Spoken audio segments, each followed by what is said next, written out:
mundo sabe que Jojo é um anime meio choque. Não existe ninguém que já ouviu falar desse anime ou desse mangá sem nunca ter ouvido ninguém dizer que a obra ou quem é fã dela é gay.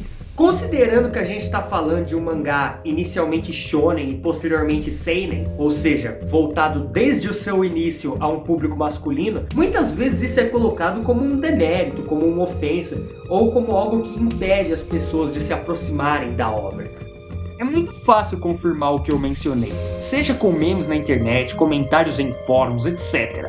Até mesmo alguns próprios fãs se apegam a esse aspecto, enquanto outros negam as acusações como se fossem ofensas à própria vida. Hoje, então, vamos analisar as representações masculinas no anime e no mangá, para descobrirmos não só por que Jojo é gay, mas acima de tudo, por que as pessoas acham Jojo gay. E fica até o final que eu tenho uma palavrinha da Flash VPN pra vocês. Bora pro vídeo! E alerta de spoilers, é claro.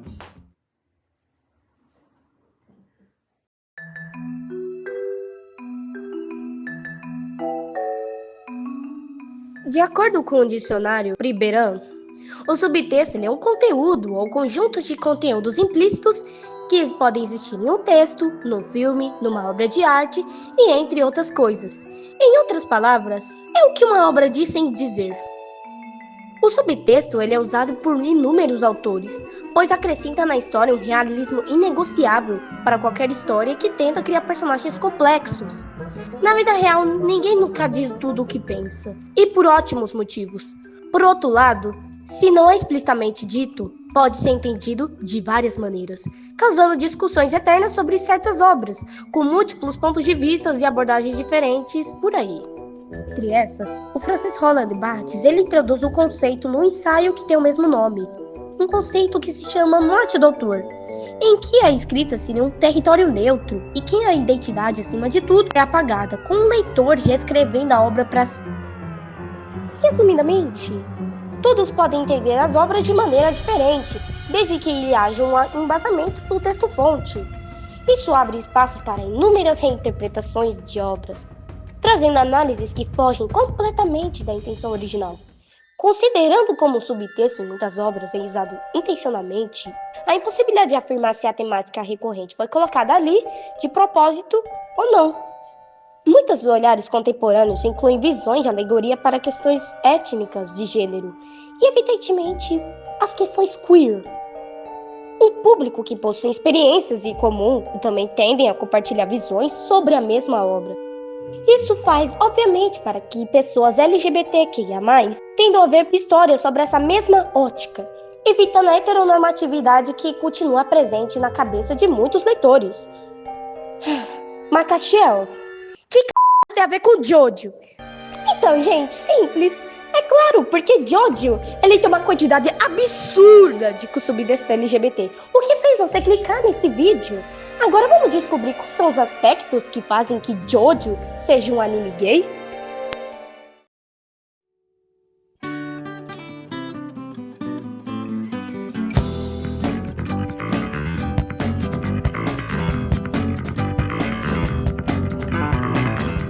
Pra quem assistiu esse vídeo até agora sem entender nada, Jojo's Bizarre Adventure é um mangá que é publicado nas revistas da editora Shueisha desde 1986 até hoje, sendo considerado a obra da vida de Hirohiko Araki.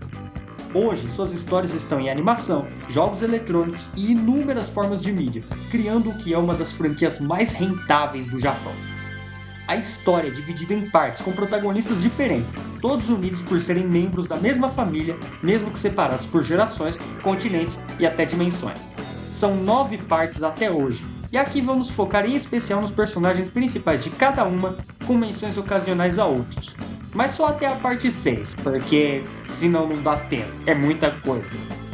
Aqui também vamos se atentar ao contexto de produção de cada parte, dada a longevidade da produção da obra.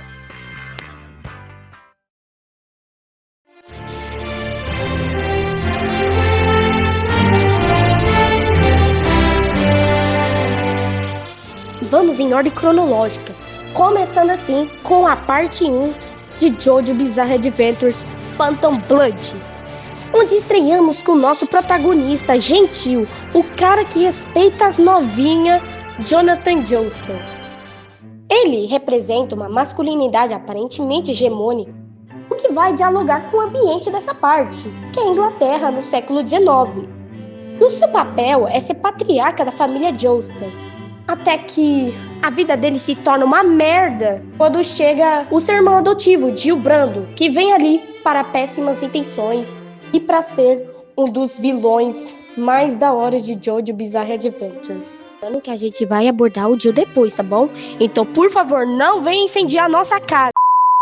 E como vocês viram anteriormente, que eu fiquei descrevendo o Jonathan como um cara que respeita muitas mulheres, isso porque um dos seus principais traços de personalidade é o seu cavalheirismo, típico do Lorde Vitoriano. E um exemplo notório disso, gritante, é uma cena que ele conhece a sua futura esposa, Irina Pendleton.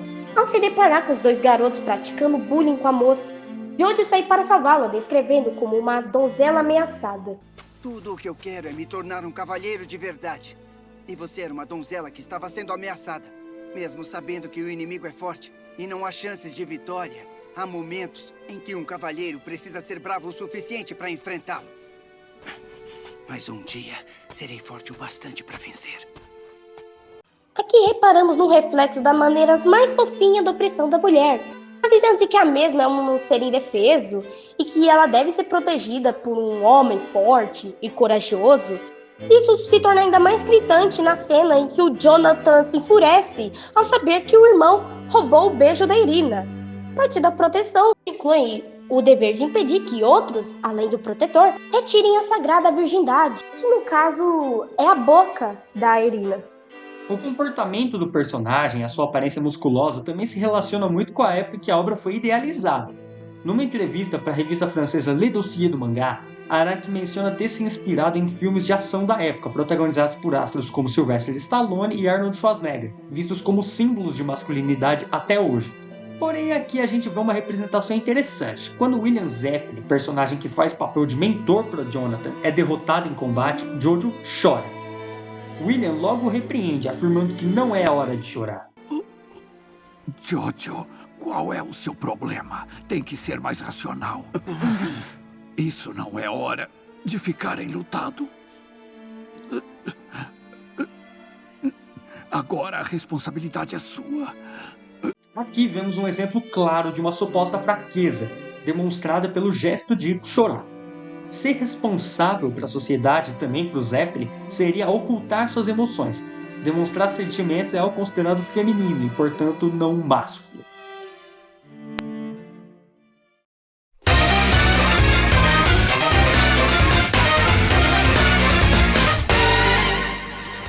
No final da década de 30, temos como protagonista Joseph Joestar, neto de Jonathan.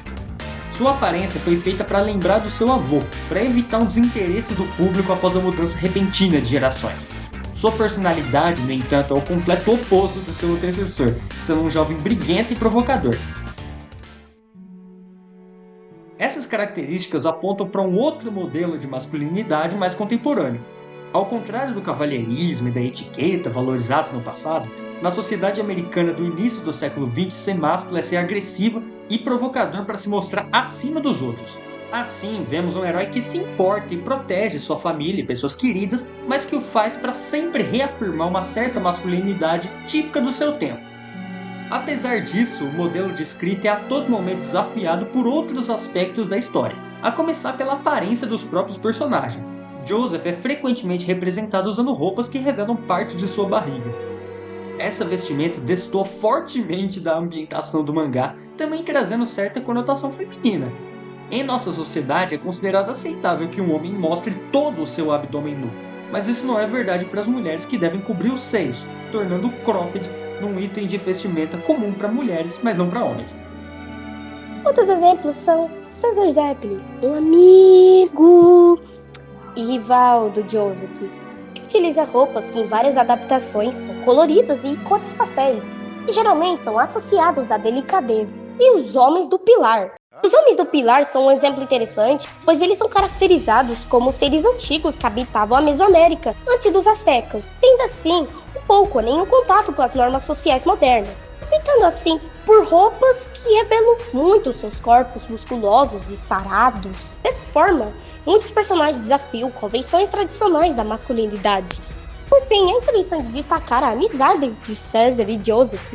Quando ambos se conhecem, surge uma grande rivalidade a princípio, e ela é motivada muito pela diferença de personalidade de ambos. Conforme eles ganham seus poderes, eles vão se tornando amigos. E quando o seu amiguinho morre, ele se estrala de chorar ao ver o seu amigo ser esmagado por uma pedra. Nessa cena, Joseph repete o gesto de seu avô, mas com ainda em maior desespero. A amizade forte dos dois também pode ser compreendida como um subtexto homossexual para alguns, já que por muitos anos, profundas amizades foram usadas para mascarar relacionamentos românticos. Numa sociedade em que amizades próximas e figuras masculinas muitas vezes são insinceras, por pressão em mascarar seus sentimentos. O protagonista decide levar consigo a faixa de seu amigo para a última batalha, se declarando para o seu companheiro. Eu preciso de você! Mais uma bomba em cima. Eu amo. Como um guerreiro, você é realmente extraordinário. Mas eu pude contar com César, um aliado poderoso que esteve comigo até o fim.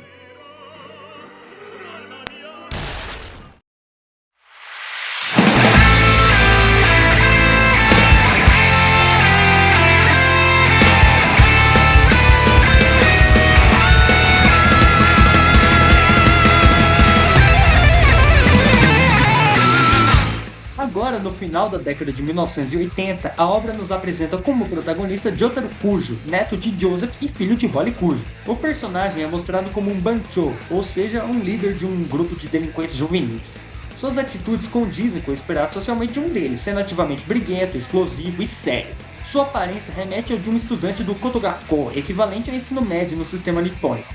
Mesmo assim, ele tem um corpo masculinizado para muito além da idade escrita do personagem, que seria de só 17 anos. Isso só é um primeiro sinal da idealização masculina que ele representa.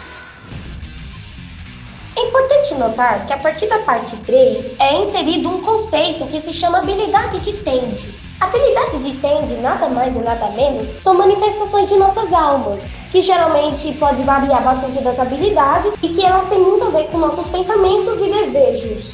O stand do Jotaro é o Star Platino. Ele tem o principal poder a sua força. Normalmente ela é demonstrada através de inúmeros golpes repetidos em um inimigo. Logo ao princípio da história, conhecemos o rapaz dentro de uma cela, e sua personalidade já é deixada bem clara. E nessa situação, o Jotaro ele utiliza sua habilidade especial para obter bebidas e cigarros, o que geralmente é associado à exibição de masculinidade, daquela pessoa mais rebelde. E como já foi mencionado pelo criador, Hirohiko Araki, ele foi inspirado fortemente no Clint Eastwood, sendo assim outra grande influência da definição ideal de um homem.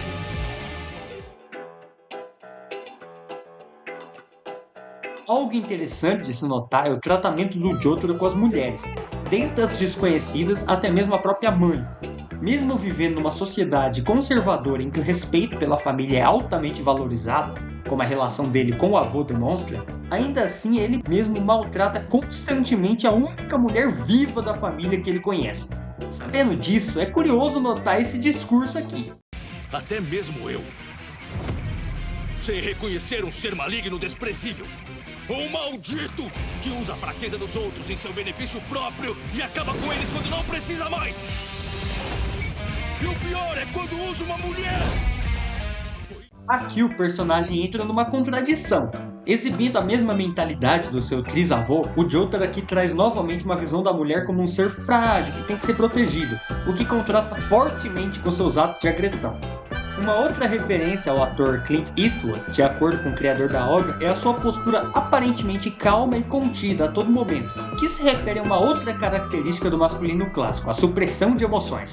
Muitas das suas vitórias são atribuídas à calma ao lidar com seus inimigos, algo bem expresso no combate, entre aspas, contra o Daniel Dark, num jogo de cartas, outro cenário associado ao masculino. Só existe uma exceção, uma emoção que a sociedade aceita que o homem expressa, a raiva, que o próprio personagem atribui ao seu triunfo final contra o Dio. Você cometeu um grande erro. Quer saber qual foi esse erro? Você me deixou puto. Tudo isso nos traz ao grande vilão desta parte e da obra como um todo, Dio Brando, aqui chamado apenas de Dio, que contrasta com o protagonista também sua demonstração de masculinidade. Aqui vemos na primeira instância de algo que se tornaria comum nas obras do Araki, o uso de vestimentas e cosméticas associado à feminilidade por homens para demonstrar poder. Dio, ao se fortalecer na última luta, ele ganha lábios esverdeados que lembram um batom. Por enquanto, essa característica feminina pode ser associada à vaidade narcisista do vilão. E com sua derrota, ao final da história, a mensagem implícita ao público que não possui conhecimento do resto da obra seria que, ao desenvolver características não consideradas masculinas, Dio teria demonstrado fraqueza. Porém, a leitura das partes posteriores da obra reforça uma ideia contrária, a de um símbolo de força, muito ligado ao homoerotismo das 3 primeiras partes, referente à representação dos corpos.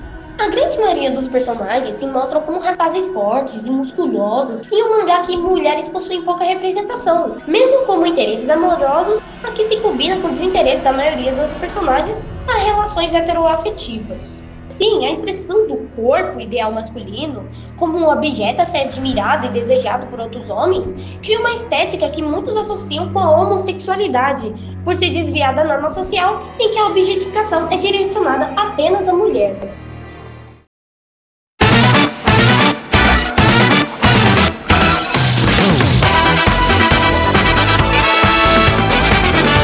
Até agora temos visto muitos protagonistas extremamente musculosos, sarados, parrudos, fruto da forte inspiração de seu criador em atores bodybuilders, como já foi mencionado o Arnold Schwarzenegger. A partir da quarta parte, percebe-se fortes referências à indústria da moda e ao mundo fashion, amplamente desprezado pela masculinidade tradicional e em parte por valorizar outro padrão físico.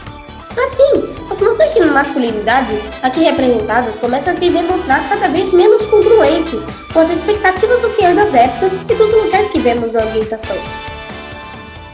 Isso começa a ser expresso por nosso protagonista querido, Josuke Higashikata, filho ilegítimo de Joseph Joestar, o nosso Chico Moedas, que é contratado por Jotaro na fictícia cidade japonesa de Morio. O nome do protagonista logo se mostra quase como reinterpretação do anterior, sendo mostrado a princípio como mais um delinquente japonês, mas com atitudes que contradizem a representação anterior desse grupo social. Sua aparência já nos revela consideráveis diferenças, usando emblemas de coraçãozinho em suas roupas, tendo um tipo físico mais magro, mas ainda é alto e forte para sua idade.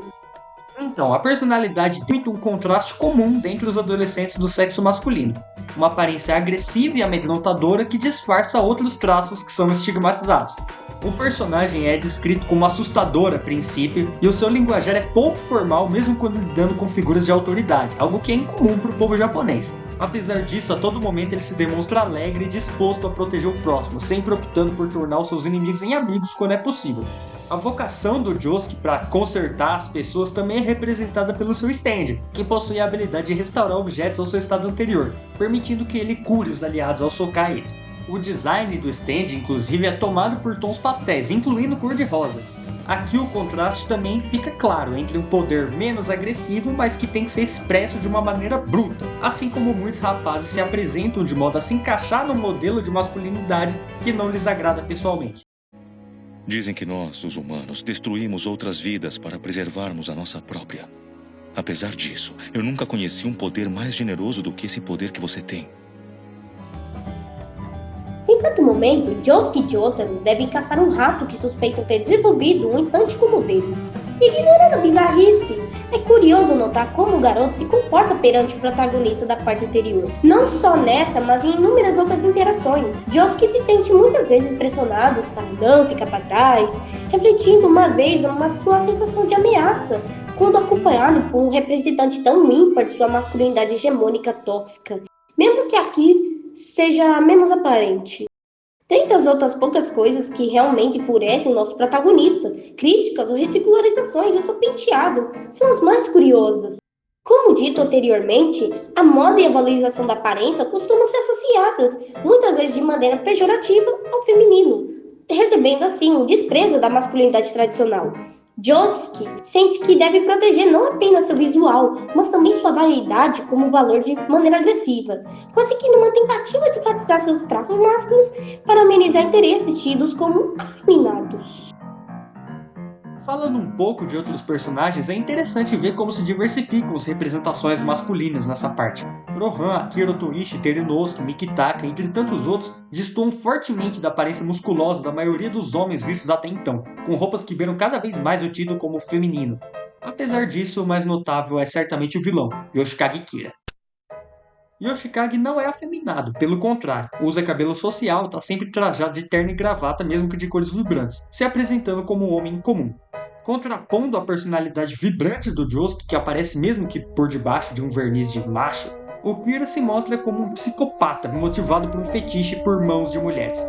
O grande vilão da quarta parte representa o machismo em todos os sentidos. Se esconde na sociedade, se apresenta como normal, cria fantasias sobre o corpo feminino enquanto despreza a mulher como pessoa, acaba se aproveitando de mulheres sozinhas enquanto se esconde covardemente de outros homens que não percebem como ameaça direta, e por fim justifica todos os seus crimes como mera parte da natureza. Ao ser colocado como adversário do Josuke, a gente vê um conflito de masculinidades. Por um lado, um rapaz ainda em desconstrução, por assim dizer, que demonstra gentileza e carinho por baixo do visual bruto.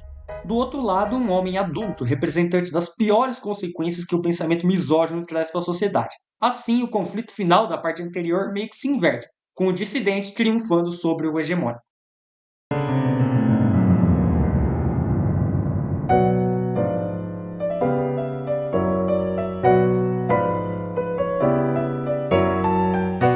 Enfim, a parte 5 é a parte que mais evidencia da nossa tese.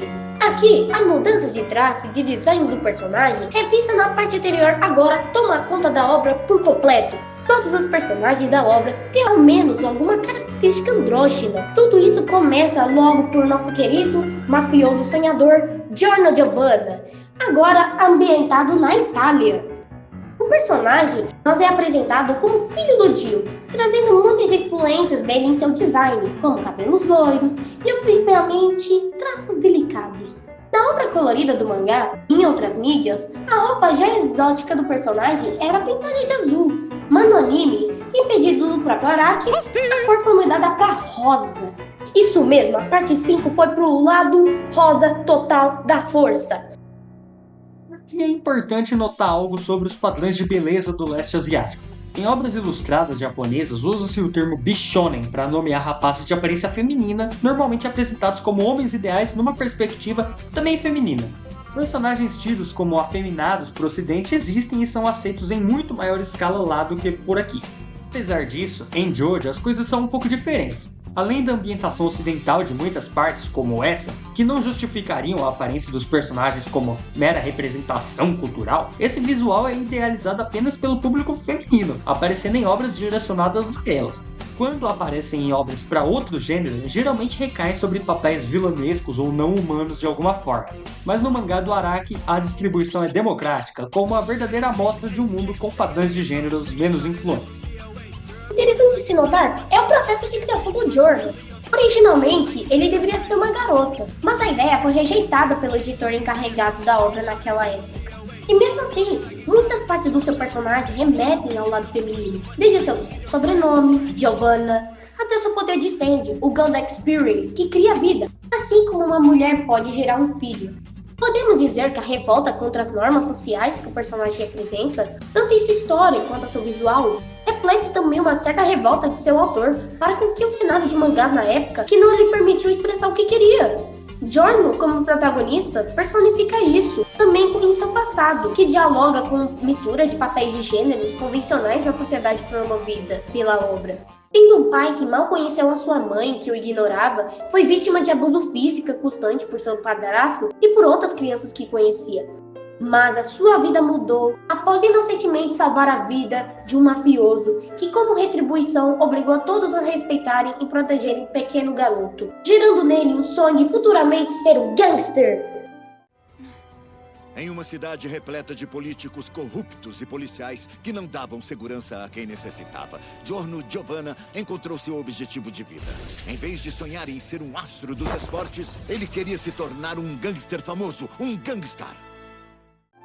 Temos aqui então uma certa crítica social. Uma masculinidade que é marginalizada por ser vista como fraca, produz abusos de seu detentor que acabam levando ao mundo do crime. Já é comprovado que homens, por pressão social, têm maior probabilidade de se envolverem em atividades violentas, e especialmente as atividades criminosas. Ao ser percebido como fraco, um garoto pode tentar reafirmar sua masculinidade como hegemônica através do não cumprimento das leis, que, como o Jotaro já nos demonstrou, é um comportamento tido como masculino.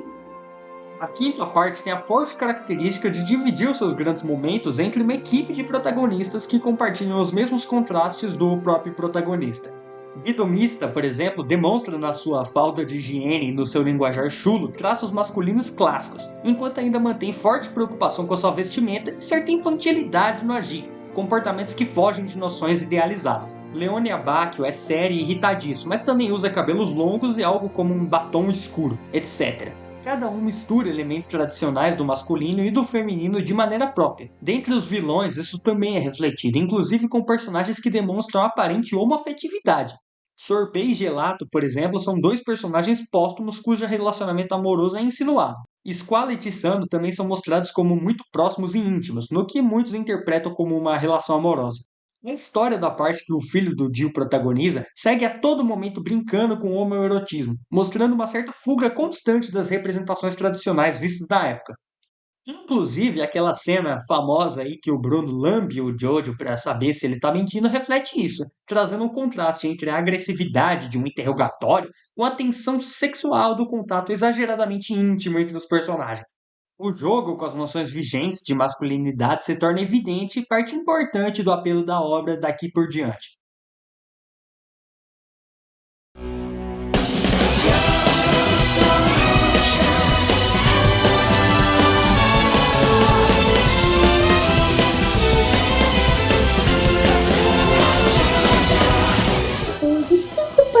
Com grande interesse de representação feminina.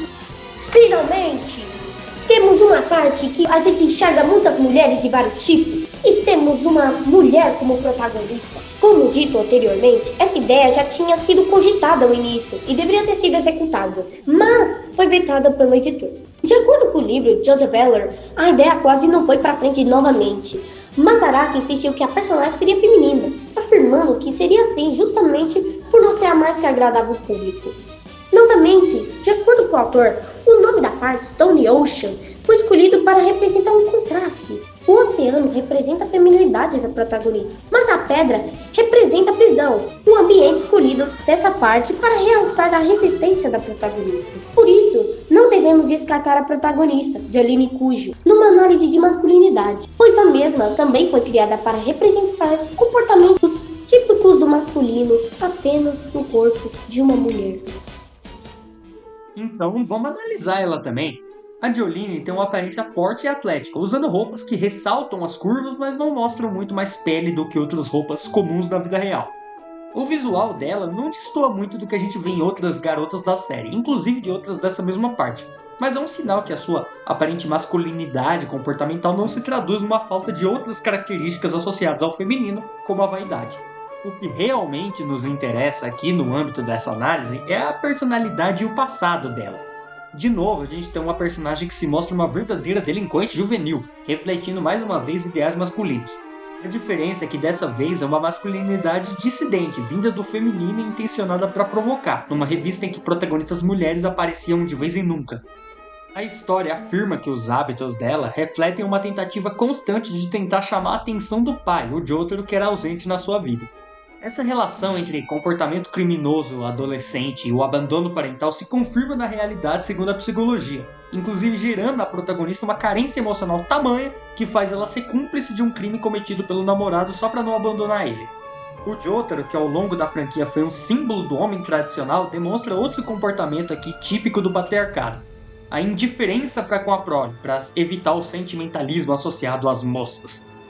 É interessante notar que até mesmo o Jotaro Ele admite e demonstra em vários momentos seus sentimentos de amor pela sua filha. Aqui se confirma que mesmo o protagonista mais representativo de tudo que é masculino na franquia, ainda se sente pressionado para se adequar aos papéis de gênero, ilustrando que representações exageradas, como a das 3 primeiras partes, não costumam ser naturalizadas de um homem, mas empurradas por normas sociais. Apesar de em muito repetir o comportamento de seu pai, a sexta Jojo demonstra ser muito desinibida, refletindo uma sociabilidade estranha ao macho alfa ideal. Mas não se engana, esse espírito companheiro ainda é refletido muitas vezes com piadas depreciando seus conhecidos e comportamento desinibido, contradizendo uma idealização feminina da mulher fofa e delicada. A personagem é tratada como complexa, transitando entre o feminino e o masculino, como outras companheiras de cela.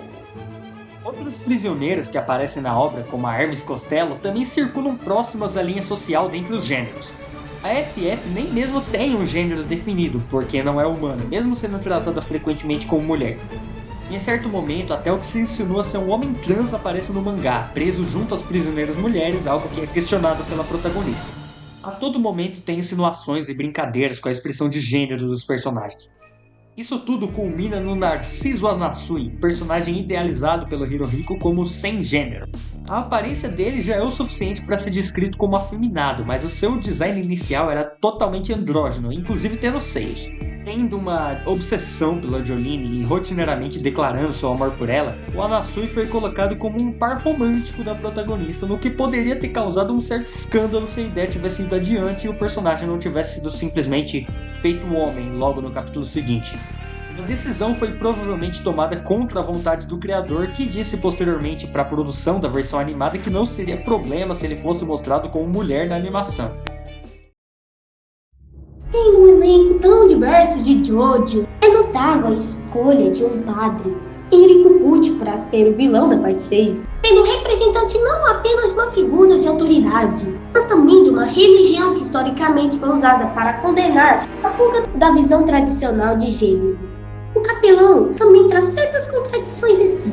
Mesmo simbolizando em sua história a religiosidade e a busca por uma visão ilusória da pureza, o mesmo possui um relacionamento suspeito com seu mentor Gil Brando, tornando-se ao mesmo tempo um fanático e um herege, sendo extremamente fiel ao Gil, por ter lhe acolhido e aparentemente explicado as suas incertezas na vida. Pucci é em certo momento questionado por seu mestre seminu, com o qual compartilha a mesma cama, sobre se um dia tentariam trair. Note o forte subtexto homoerótico dessa cena, somando um duplo sentido na pergunta. O padre simplesmente responde: Isso nunca passou pela minha mente antes. Eu admiro as pessoas que encorajam o meu crescimento. Você é o rei dos reis. Até onde você conseguirá chegar? Eu quero te acompanhar até o fim. A minha adoração por você é a mesma que eu tenho por Deus. Que ato de profunda heresia, uma declaração de lealdade incondicional que para muitos remete também a uma declaração amorosa, suas contradições internas entre o homem cujo plano final é fazer com que todos aceitem seu destino e alguém incapaz de esquecer seu passado, também se demonstram pelo aparente contraste entre conservadorismo e sua relação com Jill.